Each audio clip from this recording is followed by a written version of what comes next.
The moment I stepped out of my apartment that morning, I knew something was wrong.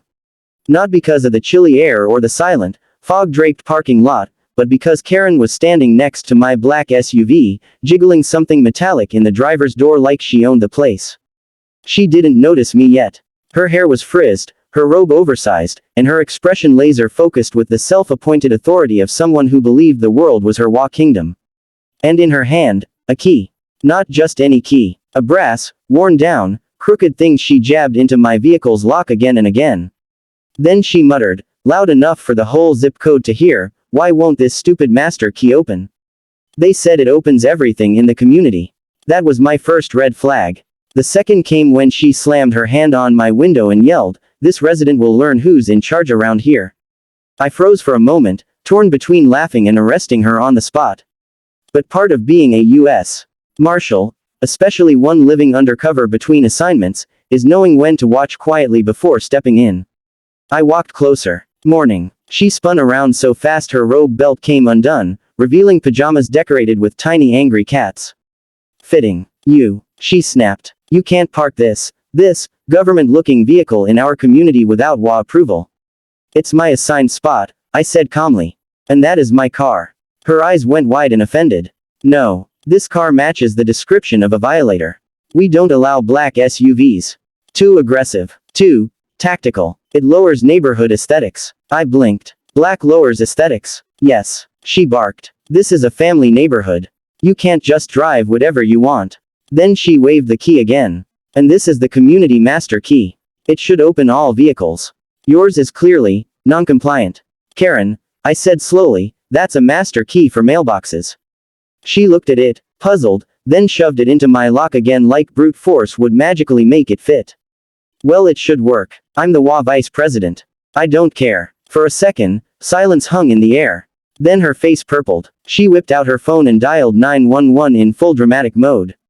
"Yes, emergency. A dangerous man is threatening me. He has a suspicious vehicle, military style, and he said he doesn't recognize my authority." I exhaled sharply. "You really don't want to do this." But she kept going. "He's aggressive, tall, wearing tactical boots. I think he's armed." I stood there, motionless, deciding whether to correct her or simply let this play out. When she added, "He might be a criminal," that was it. I took out my wallet. Opened it. Flipped it toward her. Her mouth opened. Closed. Opened again. The gold badge glinted in the morning light like a slap from destiny. "U.S. Marshal," I said quietly. "And you've been attempting to break into a federal vehicle." She staggered back, paling as fast as melting snow. I didn't know. This key." "That key is for mailboxes," I repeated. "And trying to force access into someone's vehicle is a felony. Even if you call it HOA enforcement." She gasped as if the word felony physically stabbed her. "I didn't mean, I thought the car looked suspicious. It's registered, parked legally, and locked. None of which you respected." Sirens echoed from down the street. She whipped toward them like salvation was arriving. Good. They'll arrest you for something." "Karen," I said softly, "you just called officers to confront a U.S. Marshal. That tends to go badly for the caller." The patrol car pulled up. 2 officers stepped out. One I knew, Officer Daniels, a reliable guy who had backed up our task force more than once. He spotted me, his face lighting with recognition. "Marshal Hayes," he called. "Everything all right?" Karen stumbled like she'd been punched. "Marshal. He's not a marshal. He threatened me." Daniel's expression dropped into a frown. "Ma'am, this man is a federal officer. We've worked cases together." She froze, hands trembling. "I didn't know. I'm HOA vice president." "Ma'am," Daniels interrupted gently, "why were you trying to open his car?" Karen's mouth moved helplessly. "I was enforcing rules." He stared at her, bewildered.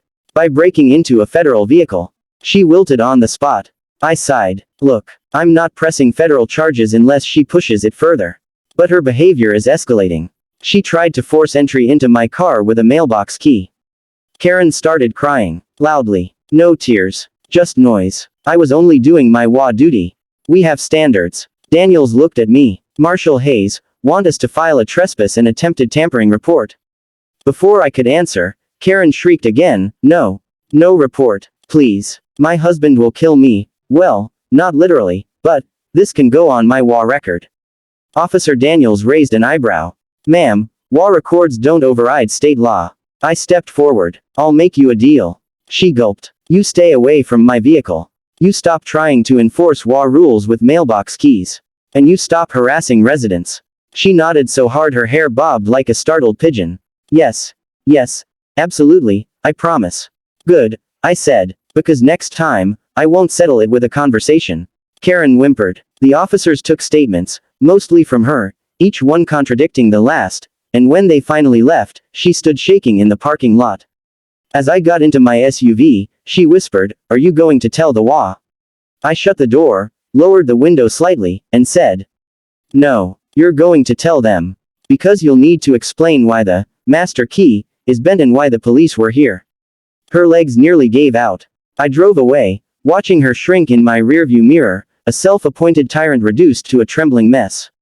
And from that day on, whenever she saw me walking to my SUV, she'd scurry indoors like a raccoon fleeing a flashlight. WA tyrant by morning, silent, respectful neighbor by night. Funny how quickly things change when someone realizes the man they tried to intimidate carries a badge, and the law on his side.